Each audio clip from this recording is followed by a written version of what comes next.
When archaeologists discovered this tiny statue at a Paleolithic site near the village of Willendorf, Austria in 1908, they named it the Venus of Willendorf for its voluptuous figure. Carved between 21 and 23,000 years ago, archaeologists still debate its purpose: a fertility totem, a religious idol, or maybe a symbol of the body type ideal for surviving the Ice Age. One thing many scholars do agree on is that this statue, and the 200 like it that have been found, suggest a cultural reverence for fat body types.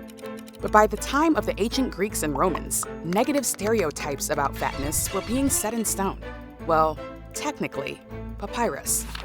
So what are some ways that weight bias existed in ancient times? And why is it still not ancient history? In the year 69 AD, a Roman emperor was assassinated by a mob that was yelling cries of fat belly and glutton, among other insults. For hundreds of years prior, weight bias was documented in the popular culture and belief systems of ancient Greece and Rome, with examples around powerful men in war specifically. Weight was seen as a moral indicator. Here's the opinion of ancient historian Herodotus on fatness as it relates to military men. The subtext? Softness, or fatness, was for the weak.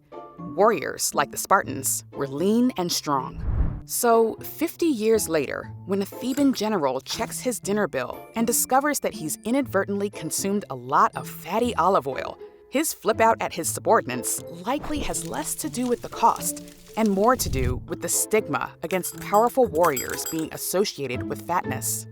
For centuries, moralizing based on body size has woven its way into cultural beliefs. Victorian-era doctors linked weight to promiscuity and even insanity, and Puritan philosophers claimed that the invention of diet came from God himself.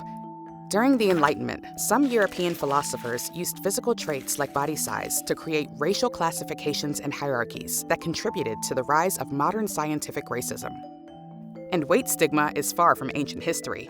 Today, fatness is seen as a moral failing in cultures around the world. Weight bias continues to compound with other forms of bias around race, gender, and class, further deepening inequities.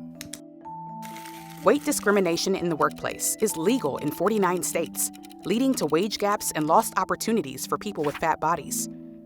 In addition to financial impacts, studies show that experiencing weight bias can have a profoundly negative impact on a person's mental and physical health, disproportionately affecting women of color.